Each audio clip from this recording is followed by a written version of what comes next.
വണ്ടി നമ്പറില്ലാതെ നടു റോഡിൽ ബൈക്കിൽ അഭ്യാസം നടത്തുക കണ്ടുപിടിക്കില്ലെന്നാണോ ധാരണ? എന്നാൽ Kozhikode enforcement RTO B Shafeeq പറയുന്നത് കേൾക്കാം. ഞങ്ങളുടെ മോട്ടോർ വാഹന വകുപ്പ് എന്ന് പറയുന്നത് NYPD US-നെക്കാട്ടിലും വലിയ പാർട്ടികളാണ്. കാരണം ഞങ്ങൾക്ക് രജിസ്ട്രേഷൻ നമ്പർ വേണ്ട, ഞങ്ങൾക്ക് ആ വാഹനത്തിൽ ഓടിക്കുന്ന ആളുടെ ഫേസ് വേണ്ട, അതല്ലാതെ ഞങ്ങൾ നടത്തുന്ന കുറ്റാന്വേഷണത്തിൻ്റെ ഭാഗമായിട്ട് പിടിക്കുന്നതാണ്. പിന്നെ ഇതെങ്ങനെ പിടിക്കുന്നതെന്ന് ചോദിച്ചു കഴിഞ്ഞാൽ ഇത് ഞാൻ ഇവിടെ പരസ്യപ്പെടുത്തി കഴിഞ്ഞാൽ ഒരാളെ എനിക്ക് പിടിക്കാൻ പറ്റില്ല. പിന്നെ അപ്പോൾ അത് ശരിക്കും പറഞ്ഞാൽ ഏതെങ്കിലും ഒരു കോളേജ് ബേസ്ഡ് ആയിരിക്കും, അല്ലെങ്കിൽ ഏതെങ്കിലും ഒരു സ്ഥലത്ത് നമുക്ക് ഇൻഫർമേഷൻ ഉണ്ടാവും, ഇന്ന സ്ഥലത്ത് ഇത് ചെയ്യുന്നുണ്ടെന്ന് മനസ്സിലാവും. അപ്പോൾ ഈ വീഡിയോ 2 മാസം മുമ്പ് ഇറങ്ങിയ വീഡിയോ ആണ്, പക്ഷേ ആളിനെ കിട്ടുന്നത് ഇപ്പോഴാണ്. എന്താ കാരണം എന്ന് ചോദിച്ചാൽ നമ്മൾ കണ്ടിന്യൂസ് ആയിട്ട് അന്വേഷണം നടത്തുമ്പോൾ നമ്മുടെ കൈ വന്ന് കൊടുക്കും. അതങ്ങനെയാണ് ശരിക്കും ഒരു കുറ്റാന്വേഷണം, ആ രീതിയിൽ പിടിക്കുന്നതാണ്. പക്ഷേ ഏത് കേസ് കിട്ടിയാലും നമ്മൾ അന്വേഷിക്കും. നമുക്കിപ്പോൾ നിങ്ങൾ ഒന്നും കാണിച്ചു തരേണ്ട ആവശ്യമില്ല. സോഷ്യൽ മീഡിയ വഴിയോ ഇൻസ്റ്റാഗ്രാം വഴിയോ ഫേസ്ബുക്ക് വഴിയോ വരുന്ന ഏത് സാധനവും നമ്മൾ അന്വേഷിക്കും, നമ്മൾ അതിൻ്റെ അത് നടപടിയെടുക്കും. നമുക്ക് മുഖം നോക്കാതെ മോട്ടോർ വാഹന വകുപ്പ് നടപടി എടുത്തിരിക്കും. രണ്ടാമത് മോട്ടോർ വാഹന വകുപ്പ് പിടിച്ചതാണെന്നാണ് ആരോട് ചോദിച്ചാലും നിങ്ങൾ പറയും. അത്രയ്ക്കും എഫിഷ്യൻ്റായിട്ട് വർക്ക് ചെയ്യുന്നൊരു സിസ്റ്റമാണ് മോട്ടോർ വാഹന വകുപ്പ്.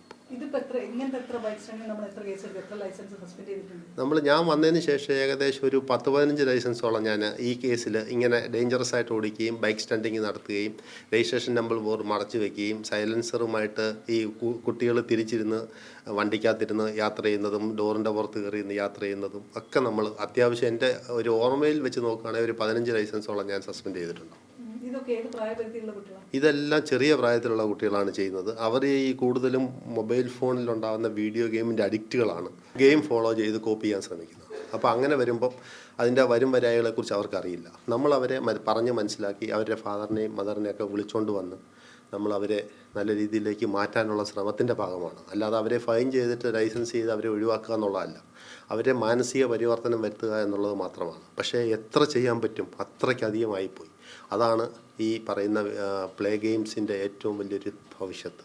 പിന്നെ ഇതുകൂടാതെ കഴിഞ്ഞ ദിവസം ഒരു കേസ് പിടിക്കാൻ പോയത് ഇത് മരുന്നായിരുന്നു. അപ്പോൾ അത് കഴിച്ചിട്ടായിരുന്നു അത് ചെയ്തത്. ആ ടൈപ്പ് ആളുകൾ സൂയിസൈഡ് ടെൻഡൻസിയാണ് കാണിക്കുന്നത്. അപ്പോൾ ഒരു പരിധി വരെ നമുക്ക് അങ്ങോട്ട് കൂടുതൽ അടുക്കാൻ പറ്റില്ല. നല്ല കേസ് നമുക്ക് പറഞ്ഞ് ശരിയാക്കാൻ പറ്റുന്നുണ്ട്, അല്ലാത്ത കേസുകൾ നമ്മൾ മേളിലേക്ക് റിപ്പോർട്ട് ചെയ്തിട്ട് അവരെ നന്നാക്കാൻ ശ്രമിക്കുന്നുണ്ട്. പിന്നെ ഈ വർദ്ധിച്ചു വരുന്ന ജനങ്ങളിലുണ്ടാവുന്ന ഈ സംഭവങ്ങൾ നമ്മുടെ വീട്ടിൽ നിന്ന് തന്നെ ഉണ്ടാവേണ്ടതാണ്. എല്ലാവർക്കും ലൈസൻസ് ഉള്ളവരാണ്. ലൈസൻസ് ഇല്ലാത്ത കേസുകളും കിട്ടിയിട്ടുണ്ട്. അതും നമ്മൾ 2 ജുവനൈൽ കോടതി കൊടുത്തിട്ടുണ്ട്. അതിൻ്റെ ശിക്ഷ ഏതാണ്ട് 25,000-ഉം 3 മാസത്തെ തടവുമായിട്ട് ബന്ധപ്പെട്ട് 1-2 വിധി വന്നിട്ടുണ്ടായിരുന്നു പേരൻസിന്. പക്ഷേ ഇതൊന്നും പേരൻസ് അറിയുന്നില്ല, അവരറിയാതാണ് കാര്യങ്ങൾ. അത് കൂട്ടുകാരൻ്റെ വണ്ടി എടുത്ത് ഓടിച്ചതാണ്. ഈ അഭ്യാസം നടത്തിയ മേരിക്കുന്ന് സ്വദേശിയുടെ ലൈസൻസ് 3 മാസത്തേക്ക് മോട്ടോർ വാഹന വകുപ്പ് സസ്പെൻഡ് ചെയ്തു. ജേസൽ ബാബു പിലാശ്ശേരിക്കൊപ്പം ഷിത ജഗത്, മീഡിയ 1 കോഴിക്കോട്.